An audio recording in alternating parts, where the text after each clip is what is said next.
Where's the sound trip ever taken?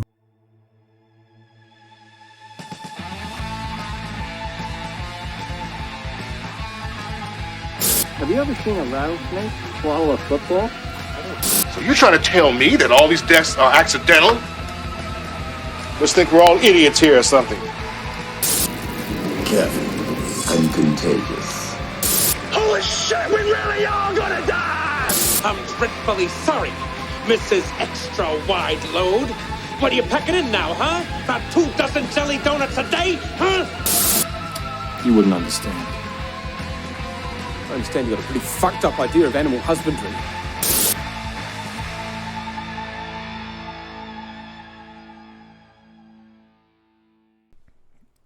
Good evening, Internet. I hope you're enjoying your night, your evening, your morning, wherever the hell you're watching this. I don't know what you people do. We got a very classic movie we're talking about, because to end a season, we always got to end it, have like a classic movie of some kind. I mean, not really. Sometimes we do just you're spoiling garbage, me. but... You're spoiling me with these good movies. We actually do have a very good movie. I know you're going to slap me in the face best. one of these weeks with Catnado, but whatever. I very well might. I might plug Cat. Who knows? If I can get through it, I might make it.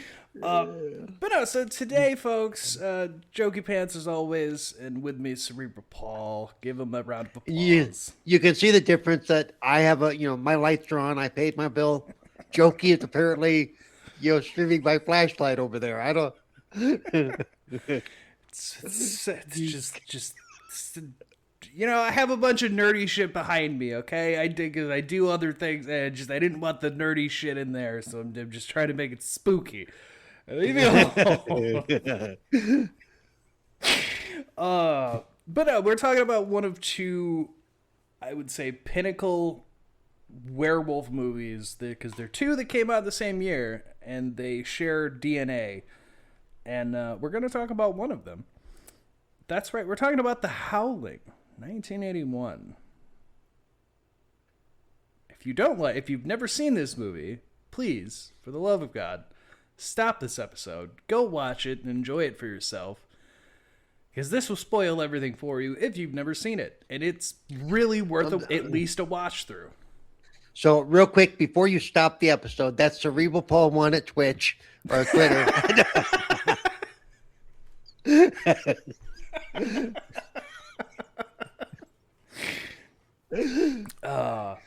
Sorry, I had to do it. So we got The Howling. So The Howling, first off, folks, it's Joe Dante, which let's just discuss Joe Dante for a minute. For those of you too young, or if you're like me, you just never really paid a whole lot to directors, I still knew the things he was famous for. The biggest movies he did that I think everybody would know, whether you know Joe did them or not. He's the guy who did Gremlins, so like everyone knows him from Gremlins. If you've never seen Gremlins even, then what fucking rock have you been living under? Jesus. For God's sake, they're everywhere. But overall, he's done a lot of horror movie things. We got The Burbs with Tom Hanks. You got Piranha. You got Howling. Movies that surprised me that he did. One of them shouldn't have really surprised me. Which was Small Soldiers. For some reason, I didn't know he directed that one, but it makes sense considering the puppet work that was done for all the actual toys. I should have kind of figured he probably had a hand in it, because that's its signature of his work. But the one that really blew my mind, and I, for the life of me, could not figure out how the fuck they got this man to do it, is Looney Tunes Back in Action. He did that one, and the minute I read that, I went, the fuck do you mean he did Looney Tunes Back in Action? That's not even like horror-esque like anything else. That's just straight up comedy. Yeah. Everything else he did has some kind of horror in it. I've got one more for you that I just saw. TV. He directed an episode of Police Squad. Ah, yeah, I did see Police Squad in there. And I was like, okay.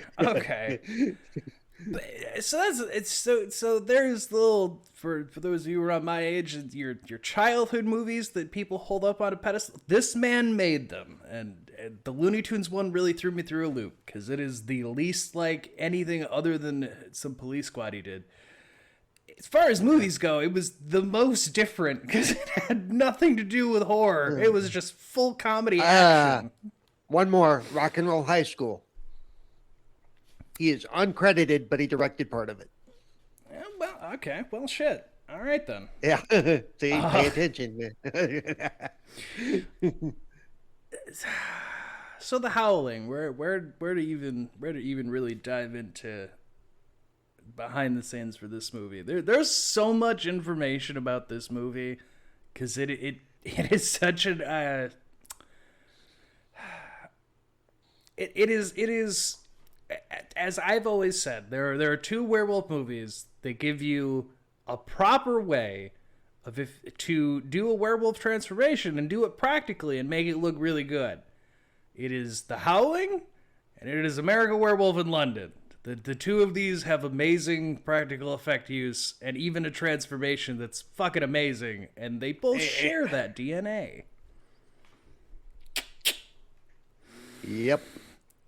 I'm pretty sure Paul knows where I'm going with this. Yeah, because somebody was busy and he sent his second over to do this movie. Yeah, correct. So, yeah, special effects were done by the exact same guy, which is Rick Baker. Rick Baker started doing this movie. He was working with Joe Dante to do effects. And then the studio called up and was like, hey, we're making another werewolf thing, and we really want you to do the effects for that from what we've seen over here. So can you just hop over on this project that's costing us more money? And he went, all right, I guess I have to do that. So yeah, he left Rob Botton in charge of finishing off any of the special effects, which is fine. Like, as long as the assistant, from what you see in this movie, as long as they have the idea of how you would do it, it still works. Because, fun fact, they both won an award for Best Practical Effects because they both had amazing effects in them. So, yeah, hey, it worked out. But yeah, so the two, and they both came out the same year. So that's even just more like Jesus Christ. But it was a big year for werewolves in 1981. It was a big year for werewolves in 1981. Oh, hell yeah. But no, those are like pinnacle. Doing a practical effect transformation of a werewolf, they did it the best, and everyone since relies on CGI to varying degrees of success. The days of this just seem to be gone, and it's kind of sad. Although there's some hope I have with Edgar there. What is it, Edgar Wright? Because he's doing Werewolf. And he's already said that his movie is not going to be... It's not going to be your typical werewolf. His is leaning into the old folklore about them, so it's going to be different. But I'm hoping that anything he does as far as things of that nature, that considering how he does things, that it'll turn out good. And we won't have another CGI blob on the screen, because I swear to fucking God... There's another just terrible looking thing. No, but we've talked about the other guys who do practical, and those guys are what's keeping practical alive. Yes. What's his name from Terrifier? Keeping practical alive. What's his name from the movie we covered a couple weeks ago? Keeping practical alive. Yeah. Eli Roth, Eli Damon Roth. Leone, like. Yeah. I agree. Those guys. They keep things very practical and they look good still. So like I'm very glad that those kind of things are still around. But there's definitely a lot of horror that just really relies on CGI for things you could do practically and save money, and they're just like, no.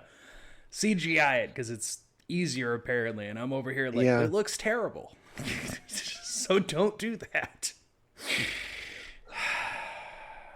Also, so getting into The Howling here. This movie's riddled, and I mean absolutely fucking riddled with references and mentions and showings of anything and everything werewolves. My fucking God, Joe. My God. Yeah. Because there's a lot of the characters that are named after directors of past werewolf movies is just like an homage to them to have them in there. On top of that, the funnest little fact in this movie, and it's a blink and you'd miss it thing, but there's a scene, and we'll get to it, and I'll point it out when we get to it. I might even try to throw a clip in, a screenshot of like what I'm actually talking about. But there's a scene in the doctor's office in this movie. When a character goes to use the phone, they pan over a headshot. The headshot is the thing that's interesting here. Because it is the original actor of the Wolfman. It is Lon Chaney Jr. I had to double check the name there because I know I'd say it wrong. But he played the Wolfman in the original 1941 movie. And he's the only person to play Wolfman in every single classic Universal movie. Every other Universal monster changed characters every time, but Lon Chaney Jr. is the only one who always played Wolfman. And there's an homage to him with a little headshot in the doctor's office. And that's not the only thing. Like I said, there's so many goddamn references to other werewolf things. Yep, names. All kinds of stuff. Yeah. Names, movies playing on TVs, mentions. Oh, now and before we started, my good co-host here, Paul, brought up Mr. Robert Picardo. Would you care to repeat what you had said there? Most of the possible viewers will probably know Robert Picardo as the holodoc from Voyager, and from Star Trek Voyager. He is actually in this movie. He's actually one of the main werewolves, and you hardly don't see his face. He spends a lot of time in makeup for this movie. Yes. In fact, they according to story from him, at one point when they were first doing the makeup, it took forever, and by the time they got it done, because they were being perfectionist about it, they couldn't shoot anymore because they were union housed, and if they would have kept anybody later, they wanted to pay overtime. Mind you, this movie already went over budget. That'll come up at the end of the movie.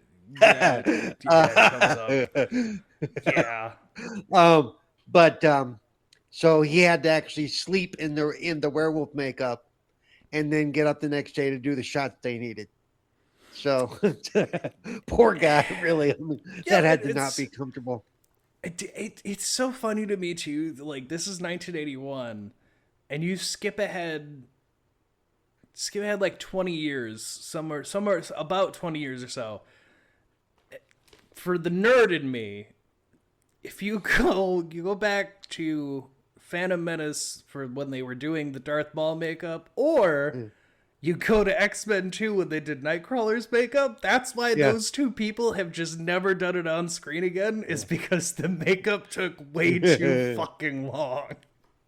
The only reason we are getting Nightcrawler from X2 again is because they assured him, we don't have to sit you in a chair for 12 hours. We have a better way of doing it now. That is why that character disappeared, because he went, I'm not fucking sitting in the chair for that again. Yeah. I'm not doing it again, man. I know I couldn't do it. There's no way. No, it's so like, no. I don't know how these people do it. That's dedication. I will point out that for all the complaining Robert Picardo has done about that aspect of it, he went on to do 6 more projects with Joe Dante. Just kept working with him. In that same vein, just I have it here that is a quote from him as well. I'm a Broadway lead trained at Yale, only to have my face melted in some frickin' B movie. And the makeup crew responded with, next time you'll fully read the script, won't you, Bob? He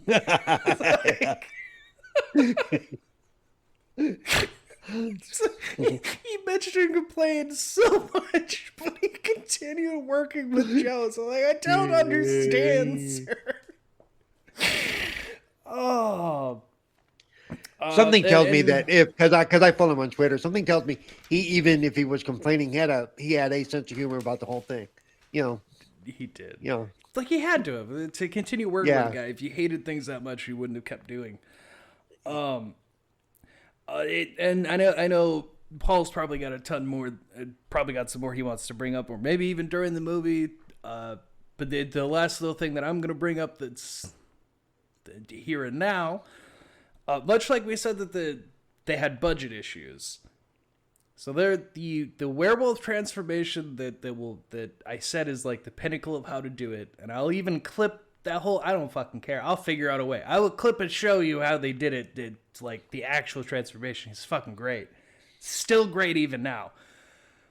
That whole transformation, by the way, for all of you at home, the reason it's all close up and you don't see the surroundings, they didn't have any budget left. They burned through everything, and Joe Dante had to go, shit, I still need the werewolf transformation scene. So they just went to his office and filmed the whole thing and did close-ups so you couldn't quite see that it was his office. Because they were out of budget to be on a set, and it's so funny that it turned out that good. It would have been nice to have some more wide-angle shots of that, but like we did in the brother picture, the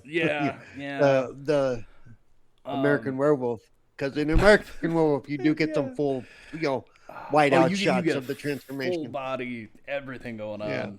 But yeah, this one is he just had no budget left, but he still had the effect to do, so they just had to make it work, and it still looks good. It's one of those things where it's like, it would have been nice to see the full body transforming, but that's why they didn't have a way to budget. What's funny is in the end they probably ended up saving money because they're like, honestly, we don't have to do the full body thing, just a bunch of close-ups of the face and the hand. Okay, we're good. Ain't that the truth? All right.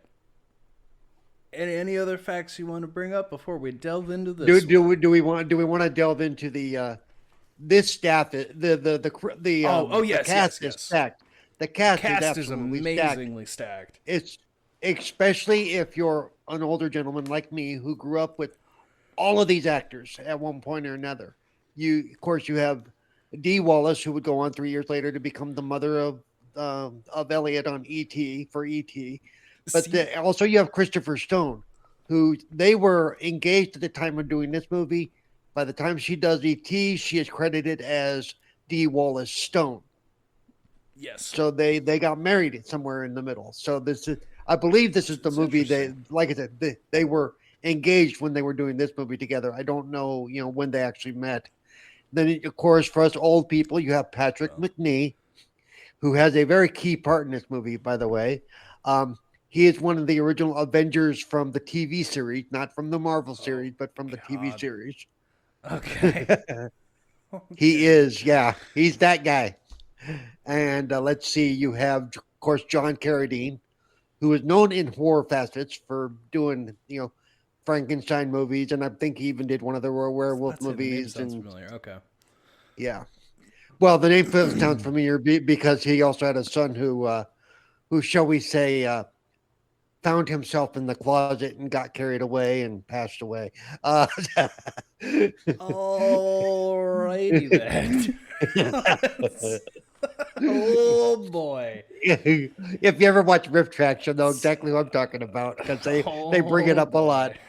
Of course, you have Robert Picardo. You have Slim Pickens, who older people know from old westerns and also from I just assumed. I think I know exactly what you're talking about by the cadence he had with his role. Yep. And I can't remember the whole name of the movie, but it's how I learned to love the bomb and love the war. And, but he's the guy who rides the atom bomb down during cheesy. Yeah. So us old people know who that is. Noble Willingham is, if you watch Walker, Texas Ranger, he was CD. Really? The bar owner. Yeah. I watched that growing up. Okay. All right. Yep. So, like I said, This crew was actually absolutely stacked. And those are just the ones I know off the top of my head. How did he pull off getting half of these people to do this? Well, you got to realize this was one of Patrick McNee's last roles. He was definitely older. Yeah, no, this is people, and a lot of this stuff. Slim Pickens was the same. John Carradine especially was older. At least they ended on a high note, and they didn't do. Yeah. They didn't do what some people have done, where they're like, I'll do this last movie, and then it turns into like the worst movie ever made. Yeah, it's funny that you quoted Picardo, some lousy B movie, and it turned out to be one of the best movies of the decade. It does. It does. It's okay, Robert. Yeah, it's okay. It's okay. We're all allowed to be wrong. Hopefully, you still get some residuals from this because it does well. Oh God, I would hope that anyway. Yep. Also, speaking of the Dantes,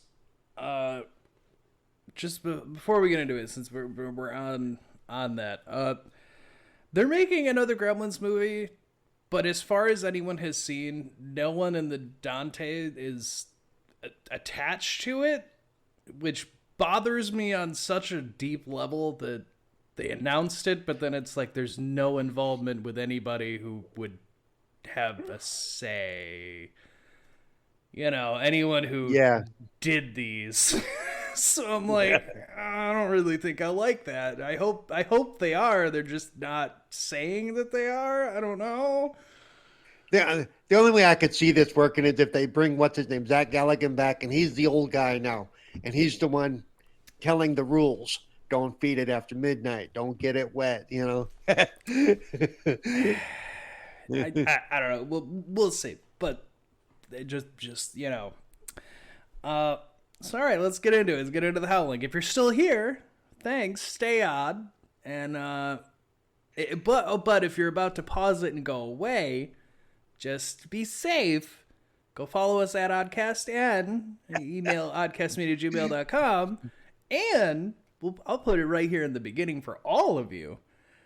This episode's recorded a month ahead of time. So if you want to see a month ahead on all episodes and see things super early, go to patreon.com/oddcast and go check it out. Just $1. Not even kidding. I put everything at $1 because I don't care enough to make it super expensive. Yeah, I think I need to get a quarter of that. I need to get a quarter of every Patreon. I'm just saying. If I start making money, I will help everyone who works with me. Go to patreon.com. Also, w.gg. The other side of that is anybody who works with him does need help. So, in more ways than one. Don't make me start doing therapy sessions with movies with you. We already started that with Maverick, and we're learning more than we ever wanted to. So. Go watch the Osmosis Jones episode that came out last month. Ooh. And Little Nicky, that one just came out. Both of those had some therapy sessions with Michael. So go check those out. So anyway, The Howling. So this movie opens up. It's nothing over extravagant. It's your title card, like breaking glass, shoots out, howling. But that leads into a bunch of news reports about there's a serial killer and how violence affects society and people being animals. It's a bit of a slow start to it because you're gonna have to. It goes through that for a bit, but then we're introduced to our main character played by Dee Wallace here. We meet Karen White, who is a investigative journalist. This poor woman in the beginning, I felt so bad for her character because nobody really thought this plan through in the way they should have. Because she's working with the police because she's gotten calls from the recent serial killer that's running around, and so they throw a transmitter on her and they're like, "We're gonna track you. He's gonna call you. Once you have him alone, whatever, then you say the word and we swoop in." Fun fact, the transmitter stops working, so they're like, oh, well, shit. Where did she go? How do we do this now? Goes to shit so quick. It's also important to point out that she's in what they call the red light district of town, which is basically all the porno theaters and the hookers. Yep. Okay. Yeah. Yeah. But yeah, so they lose the transmitter signal. We see her husband's there, and he's like, what kind of bullshit operation we running here? And it's like, yeah, I'd have the same response. Like, what do you mean? You touched a dial and her transmitter's gone? What? But yeah, because she gets a call, and it's, of course it's very creepy because he's a fucking serial killer, and he's other things too that we'll get into as this movie goes.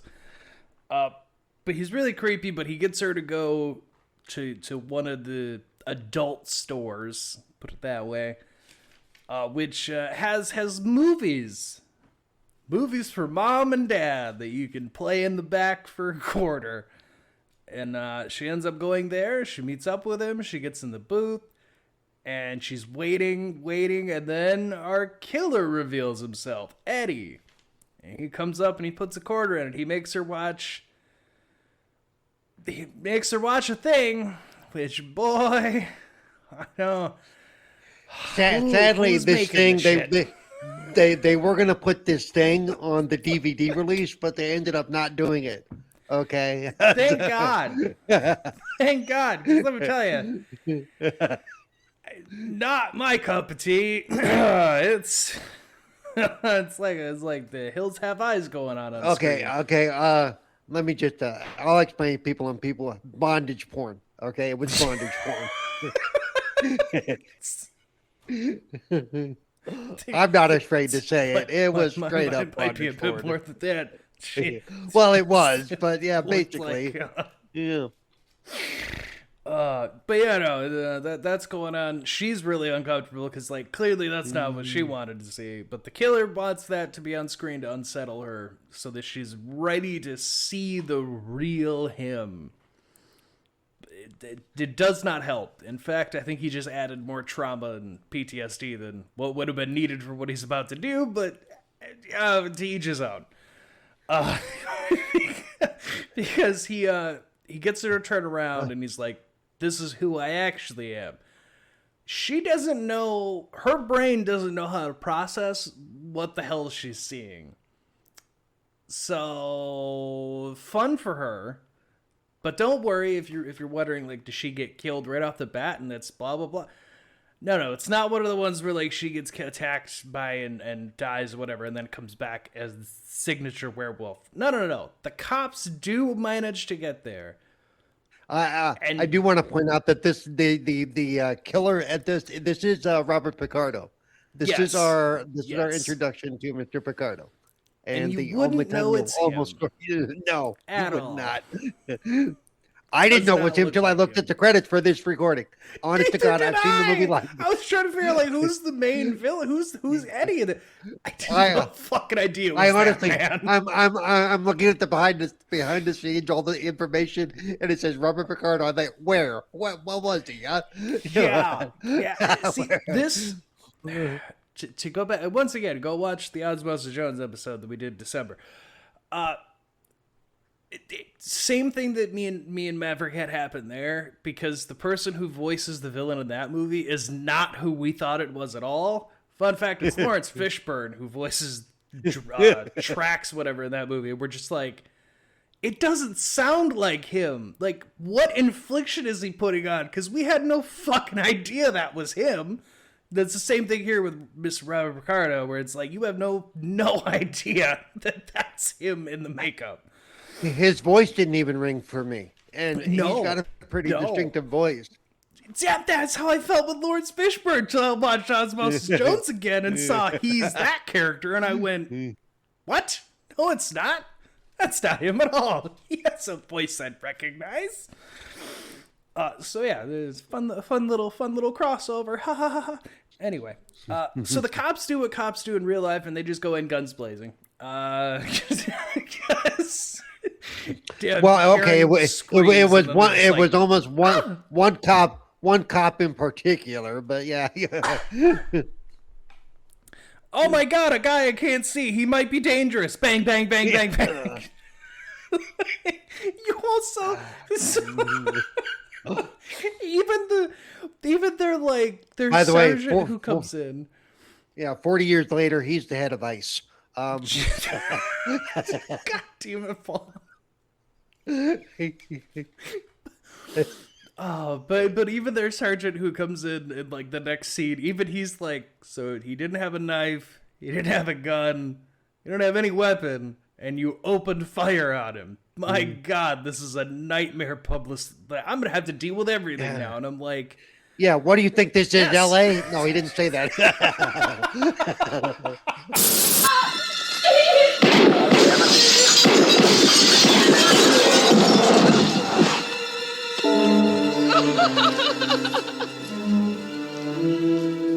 Oh my God, Jesus Christ.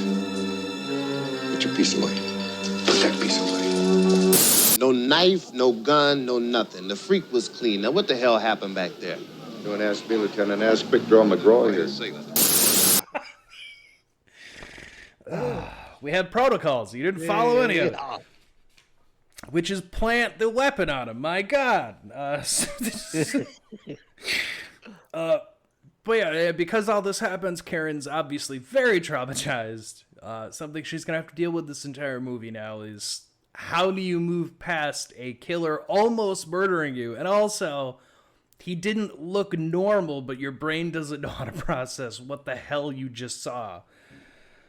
But her boss doesn't care. He puts her on the screen, and she has to do news. She can't. She immediately breaks. Like on the camera, she sees the porn that she had to watch, and then she sees the lights up top, and she's imagining the camera light when she was in the booth.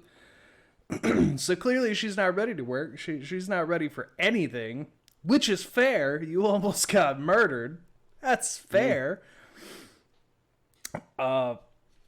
So she talks with Dr. Wagner, who's one of our other main-ish characters in this movie, who was on the show earlier for the opening to this, talking about the similarities between people and violence and being animalistic and animal natures.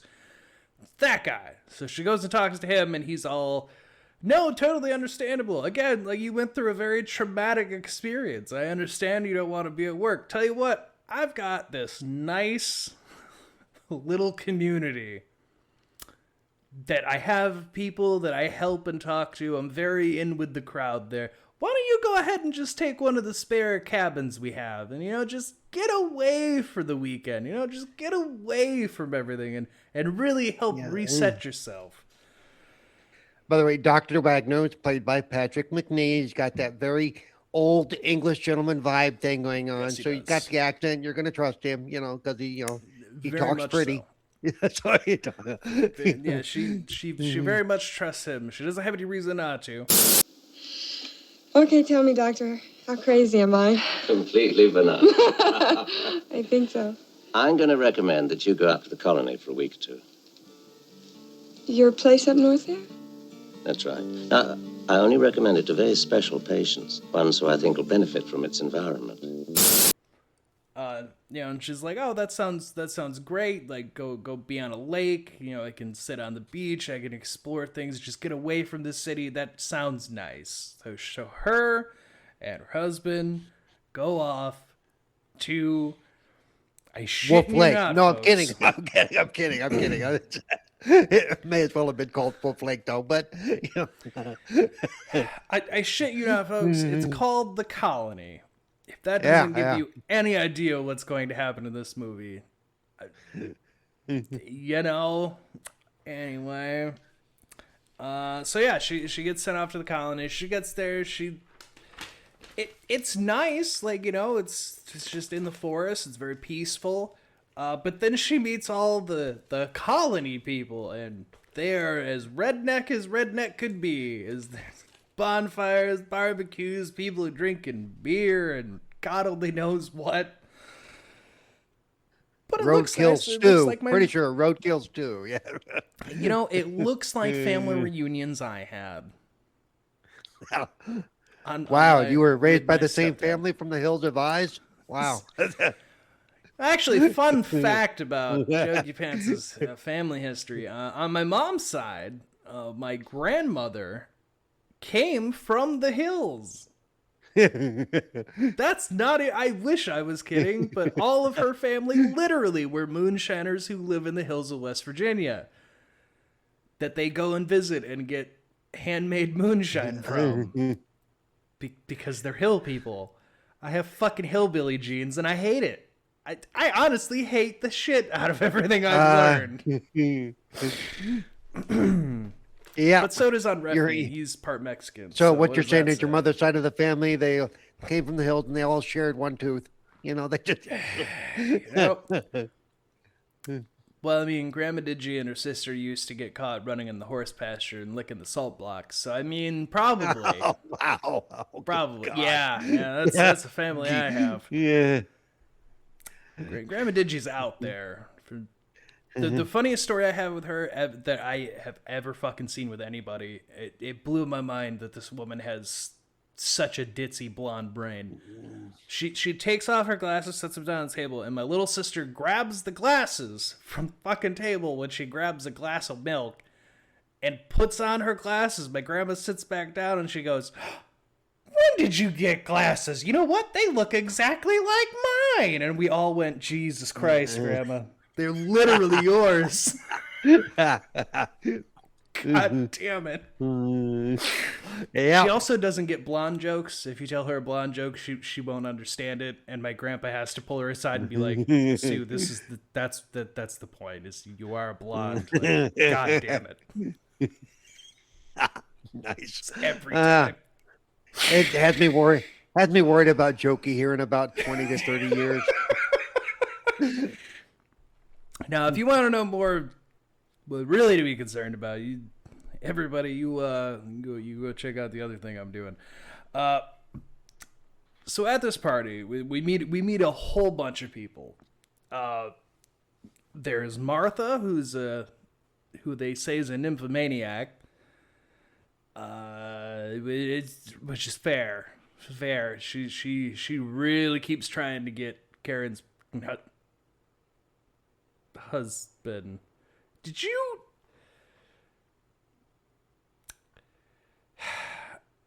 What? No, nothing. Nothing at all. Nothing at all. What? I thought I thought I was seeing things.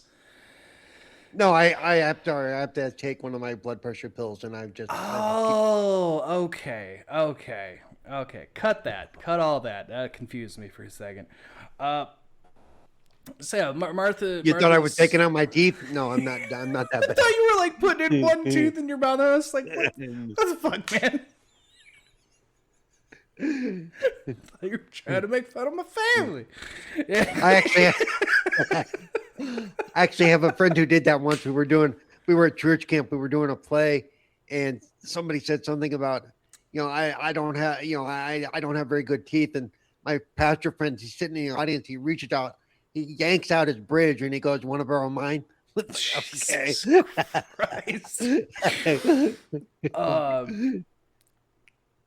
So yeah, there's Martha, Donna, and fuck, I have his name written down later because he stuff happens to him.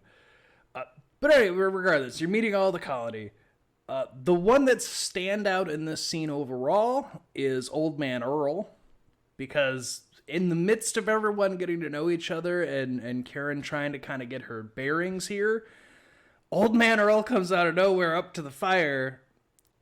Just to, again, in case you couldn't tell how this movie is going to go. Let me go. I want to end it. Easy, buddy. Just calm down. It's the only way. I got to end it. I got to burn. Oh, now calm down. Think a minute. You got to let me do it, Doc. You got to. Jesus. Don't worry. It's against your nature. That's one of Earl's favorite tricks. He's just trying to get attention. I want to end it. It just goes on and on. Well, you know better than that. You gotta let the old man me do it. shouldn't drink. Really gets him loose. Now, the thing that makes this movie a bit fun is you can kind of tell what they're going to do, and but it's fun to look at all the different people of the colony, because during Earl's outburst, you see every single one of these people in the colony all giving looks to the two new people of like, are they catching on? Are they catching on? Do they sense something's off? Let's quickly change the subject to them and just tell them that Earl's crazy and he's attention grabbing and get them to move past this, not think about anything they heard. Okay, so basically Earl is this fun. Movie's version of crazy what's his name from Friday the 13th.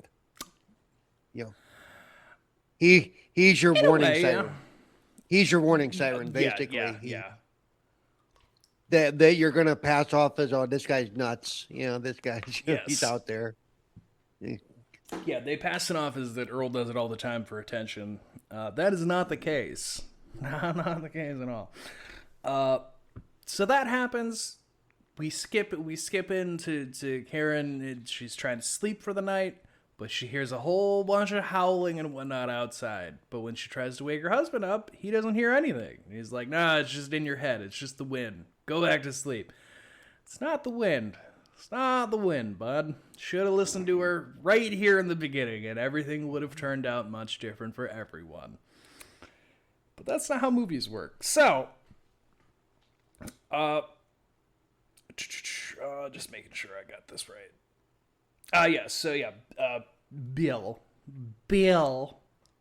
Bill doesn't hear anything, so he goes back to sleep. But of course, the Karen ended up she can't sleep at all, so she goes makes a fire in the fireplace. She's trying to just get her mind off things, maybe lull back to sleep. But then there's a bunch of noise outside, so she goes to investigate it. And we get a nice little camera shot of there's definitely somebody watching her from afar. And they don't quite show you who it is right away. But the minute she goes back inside, we see that it's Eddie, the killer from the beginning, who's not dead.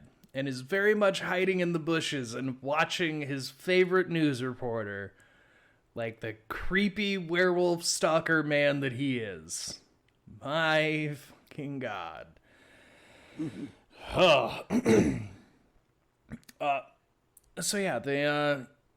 We skip ahead from that. We go back to the city and we get introduced to Chris and Terry, who are her two co-workers who are married, who are dating at least. And they're going to the local morgue because they want to see Eddie's body. They want to make sure that Eddie's dead and get any information that they can about the guy so that they can get a full-on story about him. But fun little thing, his body's not there. As they open up the morgue door, they see that it looks like something was trying to break out, as there's a bunch of gash marks all inside the inside of the door, and his bag's ripped. And they're like, well, where's his body? He's like, I don't know. I mean, it's not like he walked out of here himself. Fun fact, he did. He did actually. He actually did walk out of there himself. But this raises. I've always wondered about that. How come you never see a handicapped werewolf? Seriously, I mean, what would happen?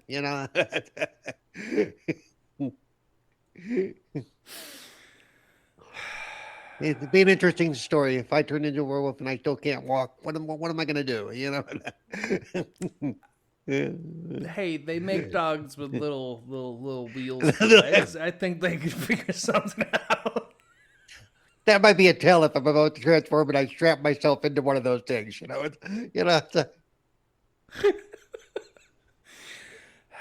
Well, yeah.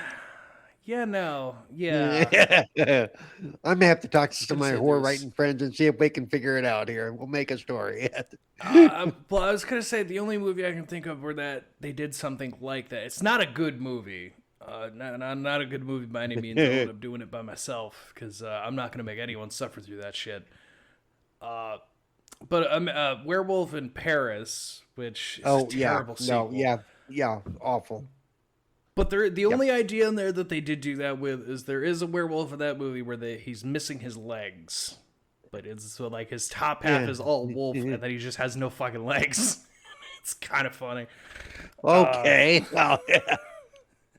So apparently you just like a dog, you just keep using the front and just pray to God someone gets close enough. If that movie's any indication, it's the only time I've seen that. Yeah, well, yeah. Anyway, okay. Yes. Oh, so back at the colony, Donna and Karen. Again, what's interesting about this is, so Eddie got out of the morgue. Yes. Now, as a viewer, we never see Eddie out of makeup, by the way. No, we do not. No. But apparently, he does have a human form and he was able to get out of the hospital. But as a viewer, we never see that. I swear to God, Picardo's right. He did this B movie. You never see his face. We didn't know it was him. Nobody knew it was him. Yeah, they like, because even when you do see him later, he's got like a bigger brow and like he's got like facial features that have been modified, so you still don't really recognize who the hell it is. And the werewolf version of a mullet, which was really weird. But yeah, it's. I was like, yeah, he's got like big flowing hair, which of course I'm not gonna fucking recognize him. But there's some details in there that I'm gonna bring up when we get to it. But we see back at the colony, we get introduced. Donna is a wife of one of the people in the colony. She's playing tennis with Karen, and they meet the sheriff, Sheriff Sam, who's just there. She brings up the Howling, and he's like, "Nah, it's coyotes. Coyotes come out here all the time looking for garbage and whatever else they can find. That's all you're hearing." But it doesn't stop Karen from just saying, "You know what? Let's get your rifle and let's just make sure if there's coyotes, we get rid of anything, because that's logical." Not really. Not really, especially since you're not going to see since you're not going to see the coyotes wandering out during the day. They just you shouldn't. If you do, always make sure to contact animal control of some kind, because they have rabies. They shouldn't be wandering. Or if you have a gun, just shoot them. Ask questions later. You know what? Actually, that's fair, because especially if you live in PA, because I know from living there, I know that coyotes bred with wolves, so they're not quite the same, and they will kill your dogs. They're not the same. Just shoot them, because they're not going to give a fuck. But a normal coyote's more skittish. They should be running away from you. If they don't do that, then something's not right. Yeah, if they don't do that, I mean, 6 of their friends are all around you. And you're in big trouble. Yeah, there's that too. But like growing up in the country, that was very much a thing of like, you see a coyote and it should run away from you. If it doesn't, either it has rabies or you're in trouble. But yeah, so they meet the sheriff and he writes things off. That night they go out hunting and they find dead cows and they get jump scared by the sheriff, who's also out looking at night apparently for the coyote thing. And they still chalk this up. These cows are straight slaughtered. And they're like, it's the damn coyotes. Maybe there's another predator. Who knows? Anyway, go back to bed now. Everything's fine. This is clue number 3, that the sheriff is not really good at his job, or he knows more than he's saying. Okay, because 100%. They very hammer home that no one can be trusted in this movie. Regardless, Karen gets back to sleep. The next day, there's a hunting party that goes out. Her husband, Bill, gets pulled out with him, and they just, again, completely ignore that there's a predator somewhere. So another, red flag here is that they're just like, let's go out hunting. There's totally not a predator that murdered cows. Yeah, and let's take the city boy with us. Yeah, because that'll work out. Yeah, that works out every time. 100% of the time, guaranteed. Do it. So anyway, we end up seeing within the day that Karen's in therapy, and they're trying to make her remember what she saw, because hint of what the ending's going, what this movie's ending is going to turn into. But we finally do see what she saw that night, which was a half transformed Eddie as a werewolf. Like he had sharp teeth, his snout was starting to come out, he had yellow eyes, his ears were getting pointed. But she still doesn't quite know how to rationalize it. So she doesn't tell anyone what any of that is, because she thinks that in her mind, she thinks she's seeing a serial killer from, like, You Got Scared by One. There's no way he actually looked like that. That must just be my mind playing tricks on me. Which in reality, yeah, that's a fair assessment. That's a fair judgment. You're wrong, but that's a fair assessment.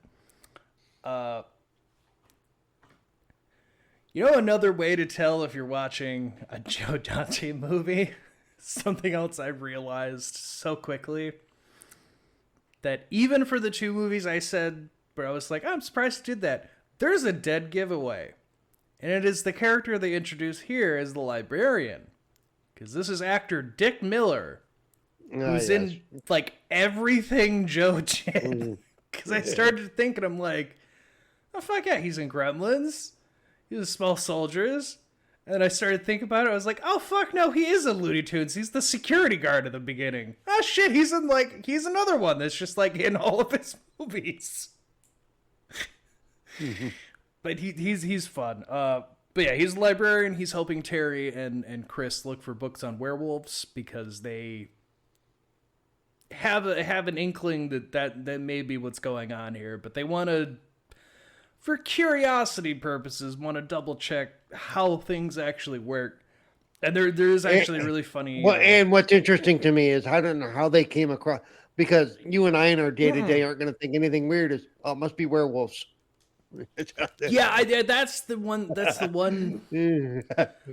one thing rewatching this and like gathering notes and like really paying attention to every little thing is, yeah, they don't really explain how the fuck they came up with werewolf, because Karen didn't tell anyone what she saw. She's very keeping everything to herself.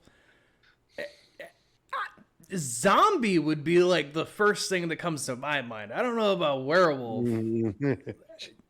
But somehow they got on werewolf because they just had to keep movie going and somebody forgot to add a scene somewhere. Or even if they would have just shot for a shape change or lycanthrope, then that gets you in the neighborhood. Yeah, get you in. But no, it was an immediate jump to let's look up stuff on werewolves. Yep. Okay. Yep. Which is funny because that's something that Dick Miller's character brings up here. We'll find out if any of Eddie's killings were on a full moon. Hey, that's a lot of Hollywood baloney. Your classic werewolf can change shape anytime it wants, day or night, whenever it takes a notion to. That's why I call them shapeshifters. I got a dozen books on it. What about killing it with silver bullets? Oh, sure. Silver bullets are fire. It's the only way to get rid of the damn things. They're worse than cockroaches. They come back from the dead if you don't kill them right. Plus, they regenerate. You know what that is? Cut off an arm, cut off a leg, stick a knife in their heart, nothing. They may look dead, but bam, 3 days later, they're as good as new. You believe in this? What am I, an idiot? I'm making a buck here. You want books? I got books. I love this little bit here because even Chris and Terry are like, you don't really believe any of this, do you? And he's like, well, no, but I mean, I run a library. I have books on everything. You want to know about dark magic? I got books over there. You want to know about the occult? I got books over there. What do you think I do all day? Of course I've read through things. And then he even points, he's like, I even bought the silver bullets from some guy who said that they're real silver. I don't know if they'd actually work, but it doesn't hurt to have them, I guess. Jesus Christ, man. Oh. So yeah, we get that whole thing. Chris and Terry start doing their little research. Which throughout this movie, every time they're on screen, they're watching something different. They watch the original Wolfman at one point. They have like a big bad wolf, like Looney Tunes thing on the screen at one point. Like, again, this movie's riddled with werewolf shit. Because I'm pretty sure one of them's even reading a werewolf book, not like a lore book, but like an actual werewolf book. So yeah, there's references fucking galore throughout this movie. we cut back to the colony, of course. And, Bill was out hunting. So Bill got himself a prize. He got the biggest rabbit I've ever seen in my life. Because let me tell you, living in the country, I don't think I've seen a rabbit that big in the wild. They're typically kind of tiny. So with that size, it would probably be classified as a hare, I believe. Yeah, it was the biggest goddamn thing. he's holding it like it's like a beaver or something, and I'm just like, what the fuck was that thing eating? My God, that's a super one. God damn. Anyway, so yeah, he ends up running into what is it, JG Quince. Regardless, he runs into one of the Quince characters. It's him and Marcia that we know about so far. But he asks about, how do I clean it? I've never done this before. And he's like, my sister Marcia would love to. Yeah, you go up there. She'd love to cook it out for you. Uh-huh. Yeah, you give me your gun. Yeah, you go up there. All right, have a good one. And then Marcia proceeds to try to seduce this man in the worst way to seduce someone you possibly could. Which is him asking, so how long is this going to take? And her, with no hesitation, just trying to make out with him. Not even trying to seduce, just straight up trying to sleep with the man. And like a good husband, he goes, "You're crazy. Get the fuck off me." And he leaves. Missed opportunity with a nymphomaniac. I mean, what else? Well, a single man. Marcia. I have the same thought at the ending. I literally said that as the movie ended. It's like, Marcia. Yeah. God damn it.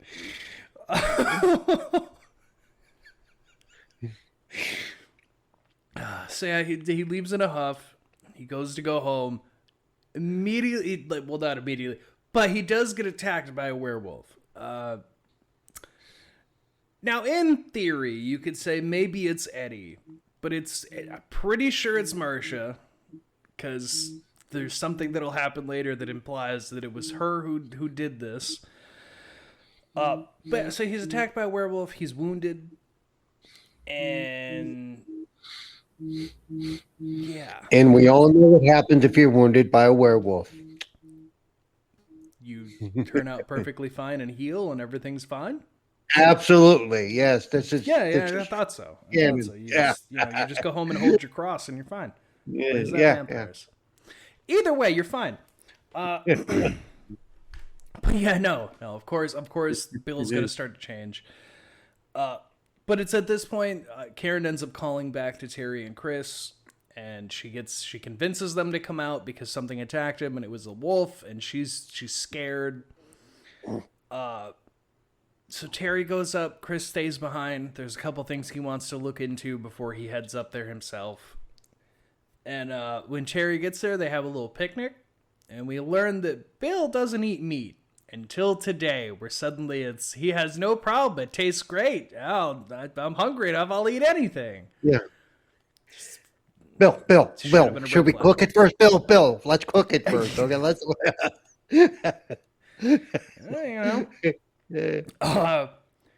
So that's a whole thing there.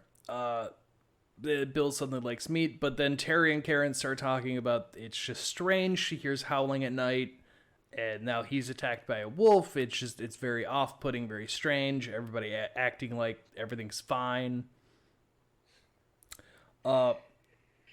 At no point does it cross her mind to go, "Hey, let's just get up and go back to town, or go back to the city." No. It doesn't till it's too late. But Bill wanders into the woods that night because he can't sleep, and get a werewolf sex scene.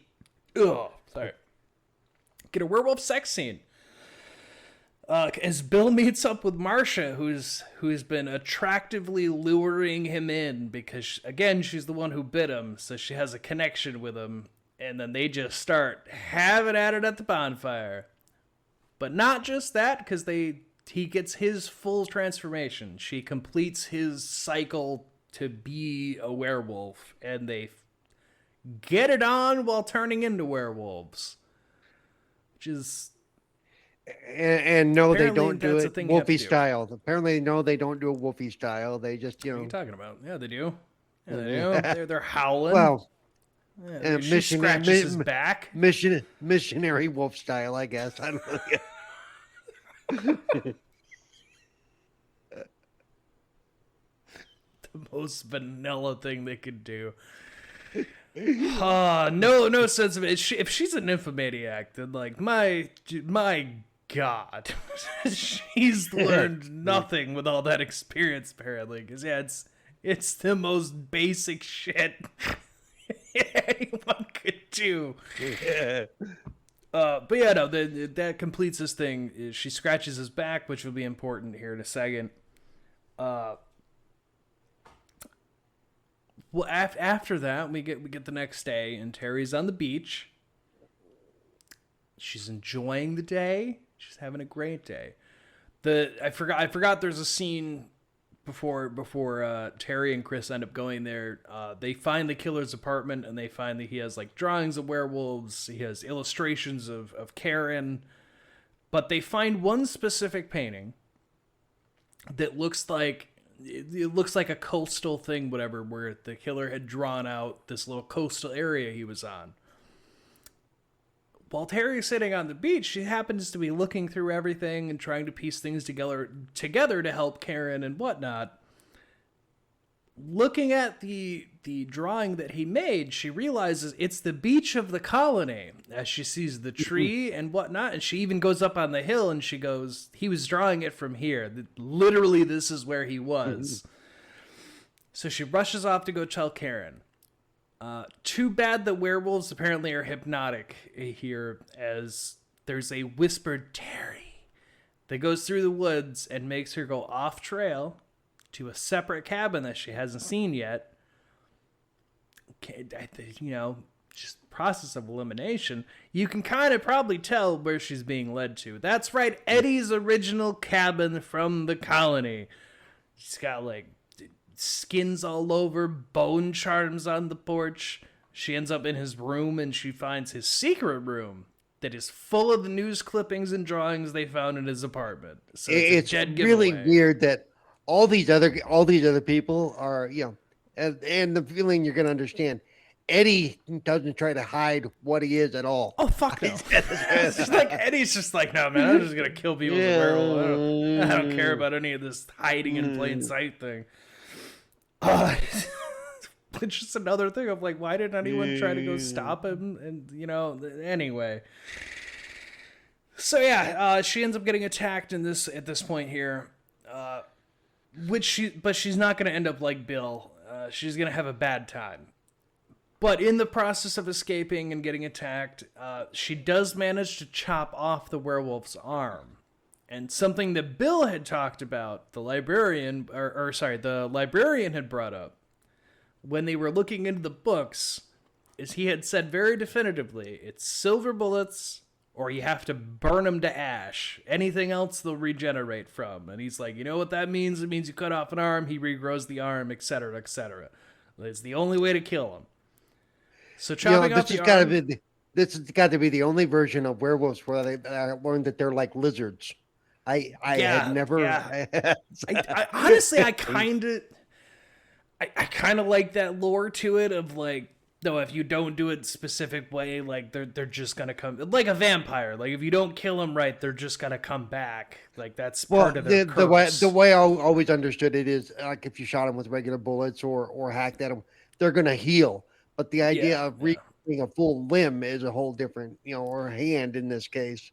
That's a bit of a stretch, That's I suppose. I don't know. I kind of thought it was neat. It adds more danger to fighting a werewolf if you know that.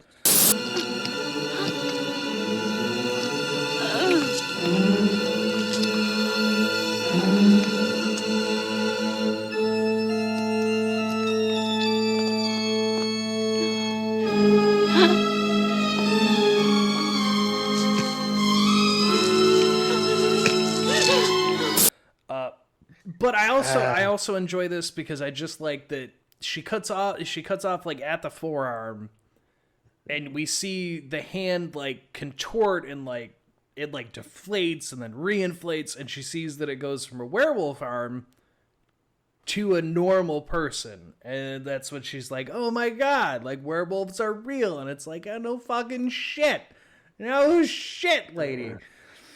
Have you not been paying attention the whole movie the way I have? My God. my honest to God, in real life, my next step would have been, let's take it into town and get some fingerprints on this thing and see who it belongs to. You know, that probably would have been smarter than what she did. Yeah, well, smarter than what she did. Yeah. She manages to get away, and she's scratched, but she's not going to end up like Bill. She goes to the office. She calls Chris. Chris gets concerned because she got attacked, but before he heads up, he has her look for the last name Quist. And she's like, why? And he goes, just do it. See if there's files from the doctor with that last name. And she finds 3, which is TJ, whatever, the crazier brother that we saw earlier with the rabbit. Marsha. It's actually TC. TC, thank you. Yeah, yes. But yeah, she finds those 2, and then she finds the 3rd, which is Eddie, our main serial killer man from the beginning here. But as she pulls that one up, the werewolves somehow got into the office without her knowing. But he grabs it comically, just like, I'll take that, thank you. And yeah, she dies. She gets straight murdered here. She does try to fight him. Like, I give her credit to like try to get away, but it doesn't matter because yeah, she just gets fucked up. Leading into our next thing, which is Bill and Karen having an argument. Because yeah, Bill's not being himself. She wants to leave. Bill doesn't want to leave. He thinks she's just being a bit overreactive of things she's been hearing. She notices the scratches on his back, and this is where we get that Bill's becoming someone completely different as he backhands her, and then catches himself in that act and realizes that's just not who he is. But it's too late. Karen grabs her bags. She's leaving. She's done with this. Like, whatever, stay here in the colony if that's what you want to do, but I'm going back to the city. Apparently there's only one phone in this entire colony, which is problematic for many reasons. But Karen also ends up at the doctor's office, and she tries to make a phone call. But the phone's not quite working, and she's like, well, what the hell? She gets led over to Terry's body. She sees Terry's dead, her throat's ripped out, she's dead, she's gone.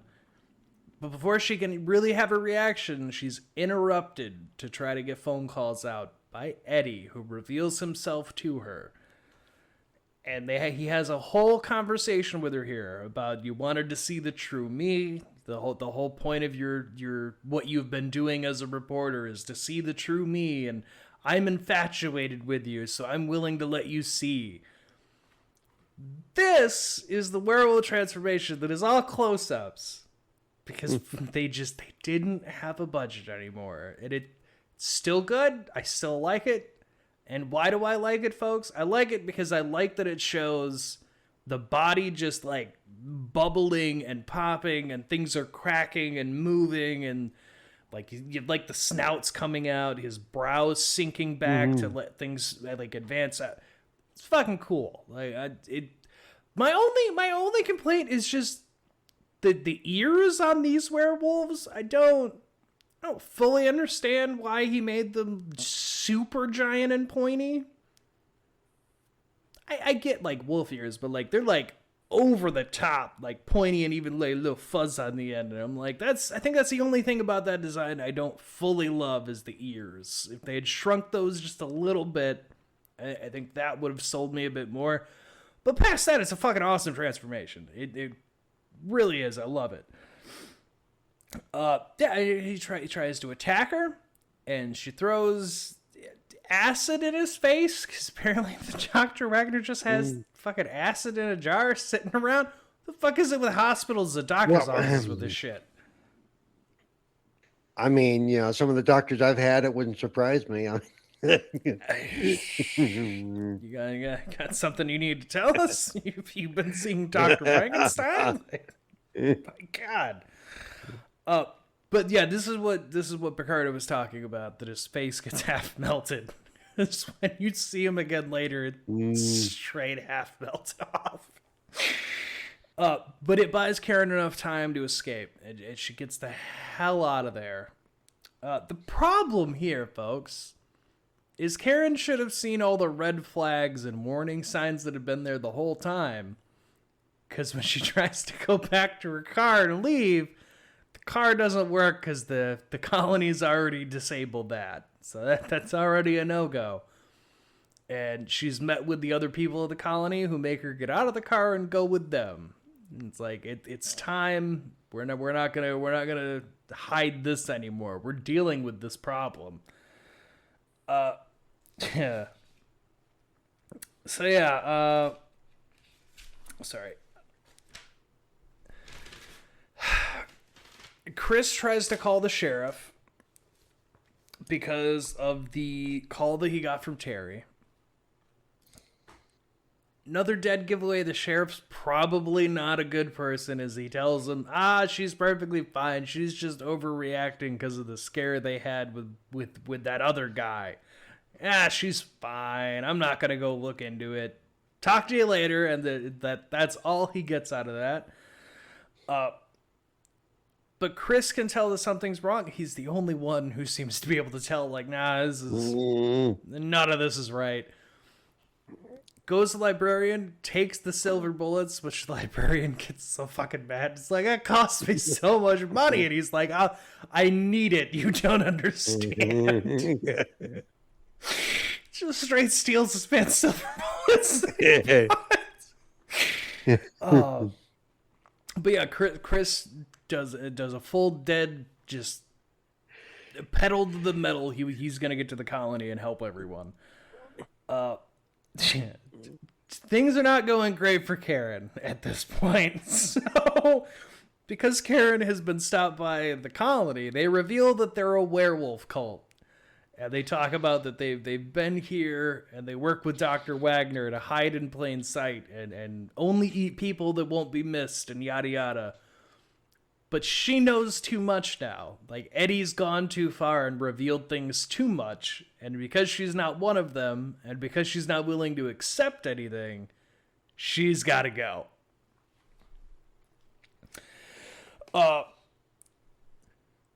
Which Dr. Wagner tries to argue.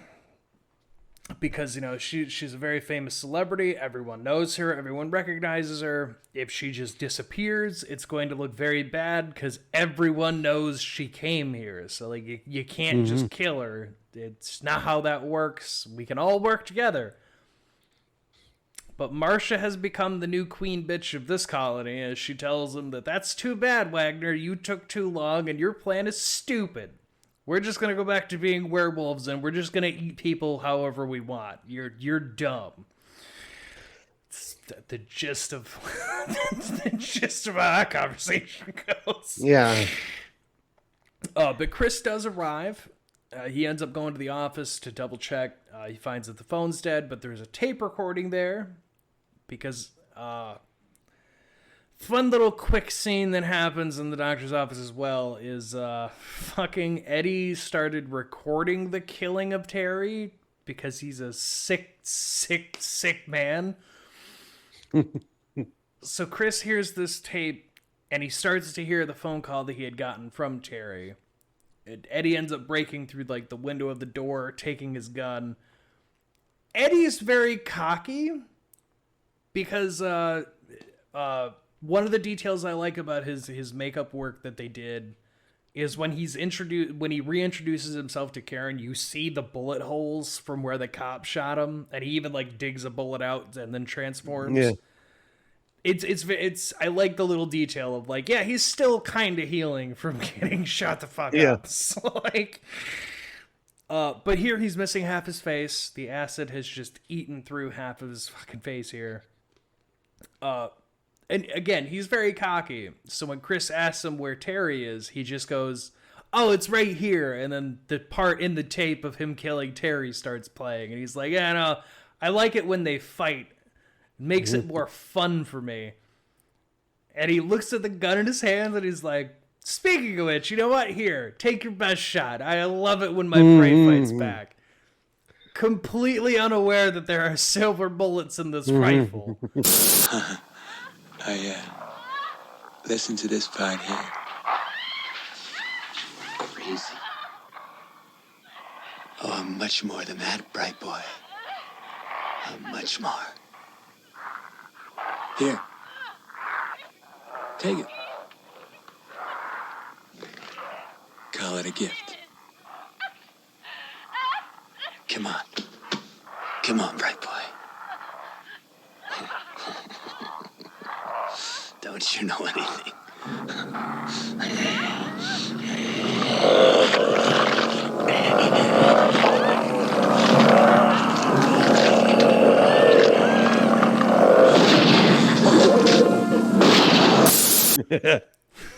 So in his mind, he's like, I'm gonna let you shoot me once, and then I'm gonna rip your face off. That's not what happens. By the way, that's another weird thing. By the way, the random chance that the shells that the librarian would have, or the bullets that would actually be the same caliber as the rifle that he happened to get his hands on as well. So it's like, okay, what are the chances of that happening? You know, movie magic. But yeah, so Chris shoots him straight in the throat, which kills him. Because again, it's silver bullets. So Eddie was just overly cocky, surviving being shot before. Sucks to suck, man. Yeah. That's the end of Eddie. Eddie's dead. We end up seeing, Karen is trying to get the doctor to help her here, and the doc's even trying to convince the people that they can't kill her, and they're like, you know what? He's right. We have to make it an accident. Why don't we dump gasoline on her and throw her back in the car and dump it over the cliff? It'll look like an accident. And I'm sitting here like, what, did she set herself on fire and drove off a cliff? What is the logic any of you have? Well, this is 1981 police work, so they wouldn't have questioned it at all. Yeah, that's probably fair. They fucking scratch Dr. Wagner and get him out of the way. But before they can kill Karen, Chris finally fucking shows up. He gets to the barn that they're holding her at. I have the note here. He shoots fucking so many people here.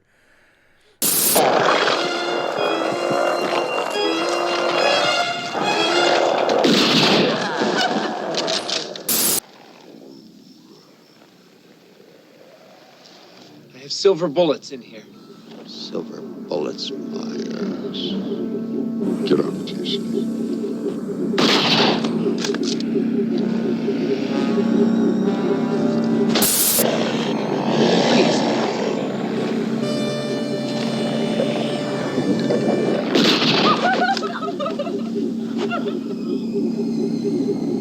Thank God. They all just keep trying to approach this guy. So now they know they're silver bullets because all their friends are dead.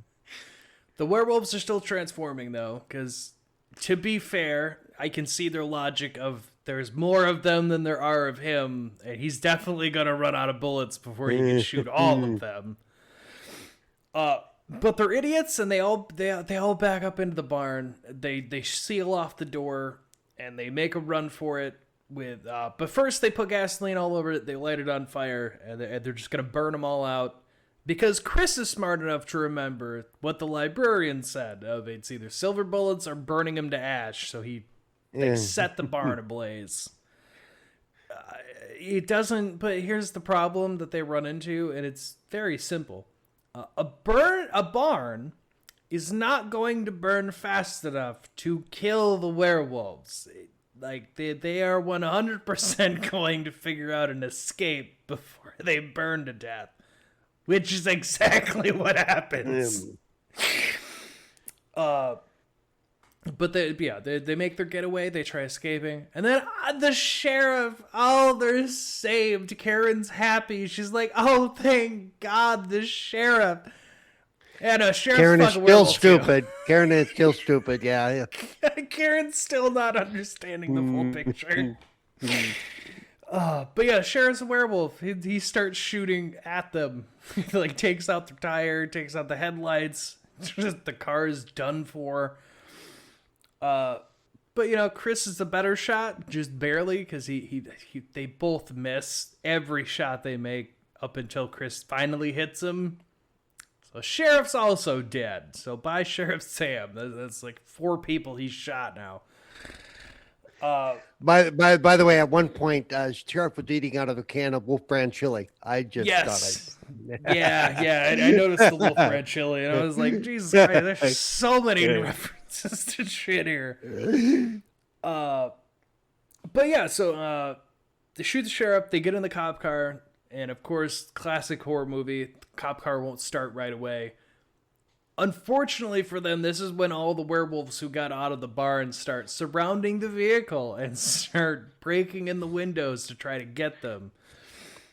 By the way, one difference between this movie and American Werewolf, if this would have had the same kind of tinge of humor that American Werewolf has, and it does, it has a very comedic tone through it, even through all the gore in the goop.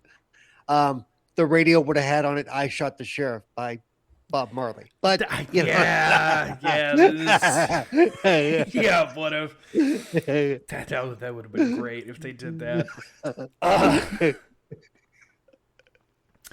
They do manage to get the sheriff's car started and they get going, but one of the werewolves clings on, and he ends up biting Karen right on the shoulder, and she shoots him.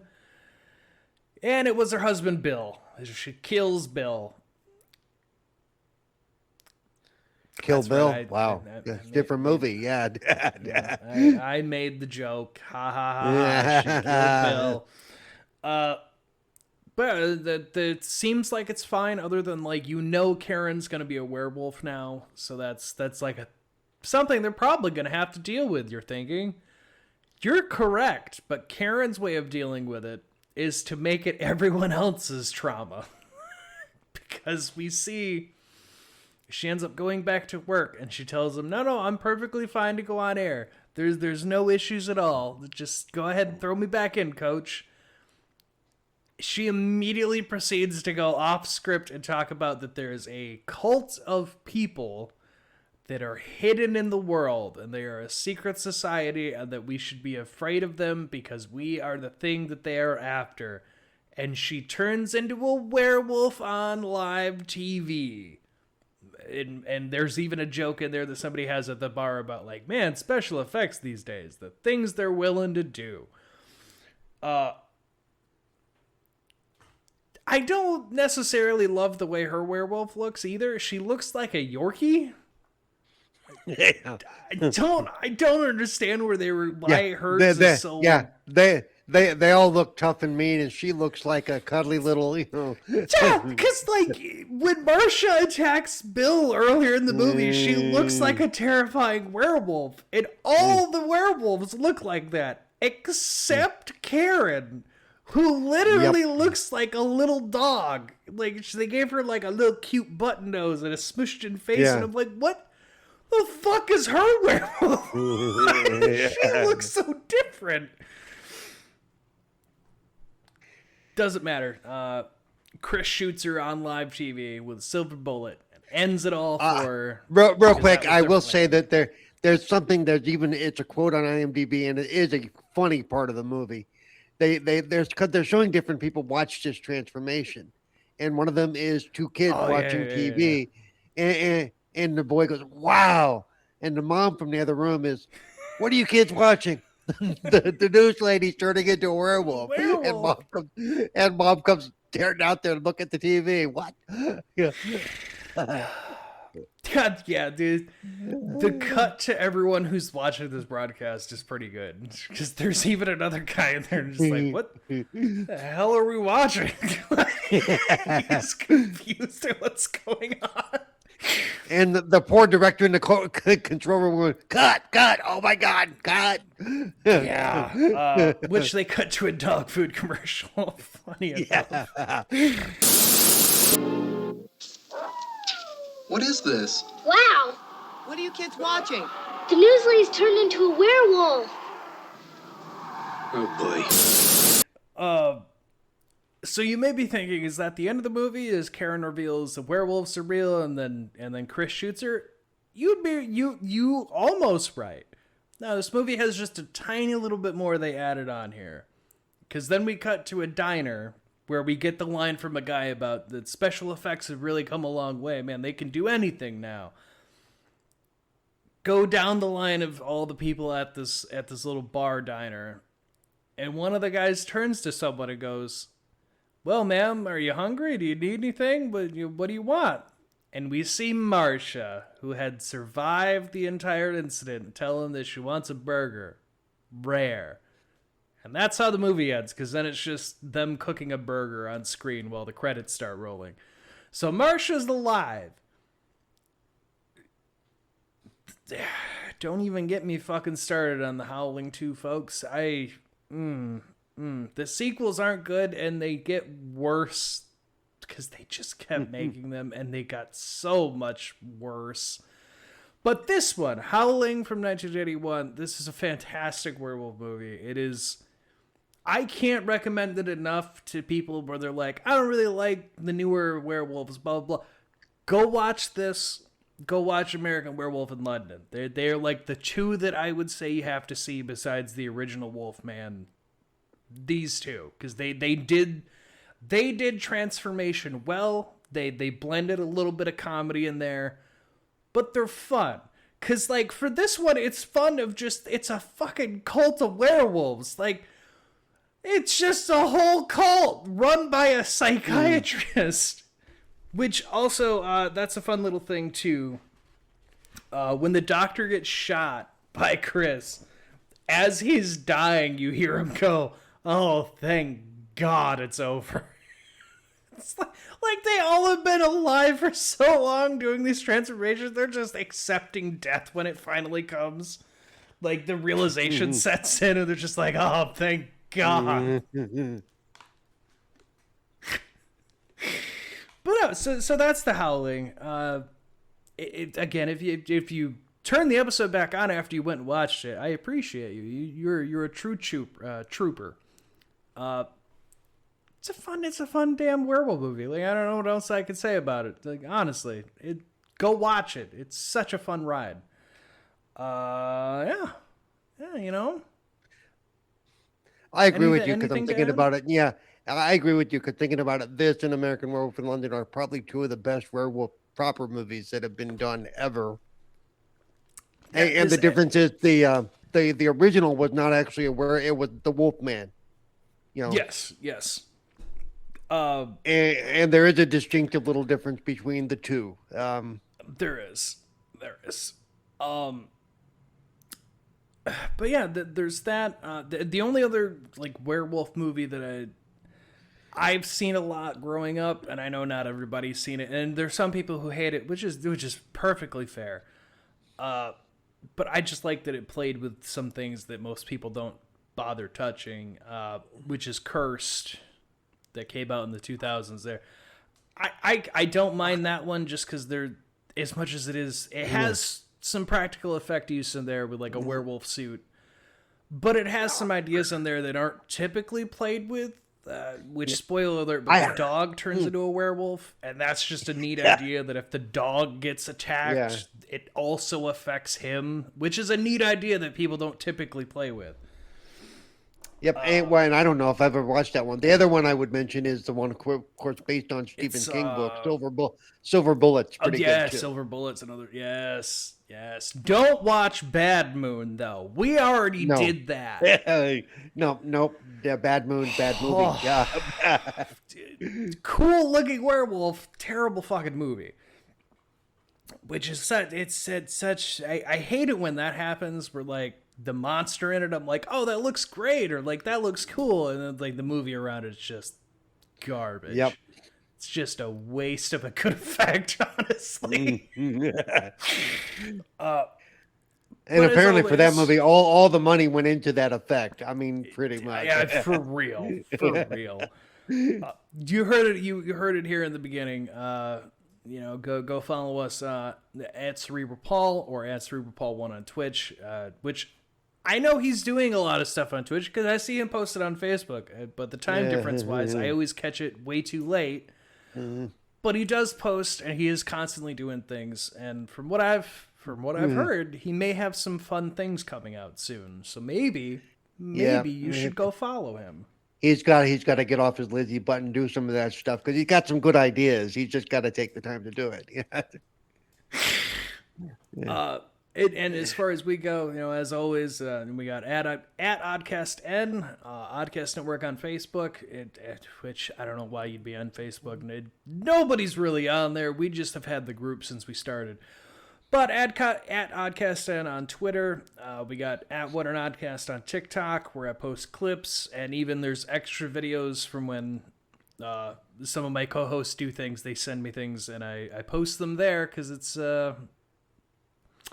Transformers community is a lot more communicative in a positive way than I thought we would have had reactions to.